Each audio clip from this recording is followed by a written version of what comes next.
Hey guys, okay, so just a little help on section 3 on probability and odds. Okay, so let's talk about what probability and odds, like what that even means. The probability of something happening is basically a fraction, and it's on the top. You want the ways that it could the way that you want it to happen over the bottom of the ways that it can actually happen. Like, for example, just something very simple, like the probability of rolling a 2, if you were to, roll dice or roll a die, the probability of rolling a 2 would be 1 out of 6. You want a 2, there's one way to get a 2, but there are 6 total things that you actually could get. So what you want on the top over the total ways that it could happen on the bottom. That's basically the definition of probability. Odds is a similar thing, but a little different.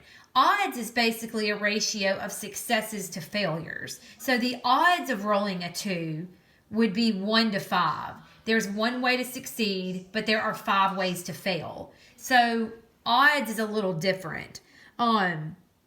Okay, so, but let's just kind of talk through these. The most of the page deals with probability. So remember, it's what you want on top over total ways that it can happen on the bottom. So what we're going to do on your page that you're going to work for this section today, says a kitchen drawer contains blah, blah, blah. Basically, it's 16 utensils total if you add all that up. 7 plus 4 plus 5 is 16. On number 1, it's the probability of 3 forks. Well, there are 7 forks, and you're hoping to get 3 forks. So this is actually the key. I actually gave you this answer key that had scratch work on it, just because this is kind of difficult, and it helps to see scratch work, I feel like. So it says the probability of getting 3 forks. Well, there are 7 forks. You're hoping to get 3 of them.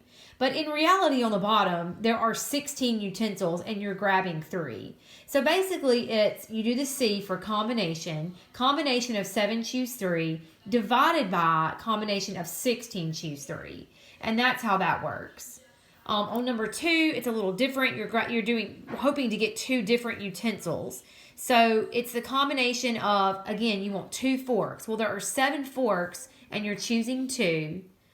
There are 5 knives, and you are choosing 1. But again, in reality, total, there are 16 utensils, and you're getting 3 utensils total.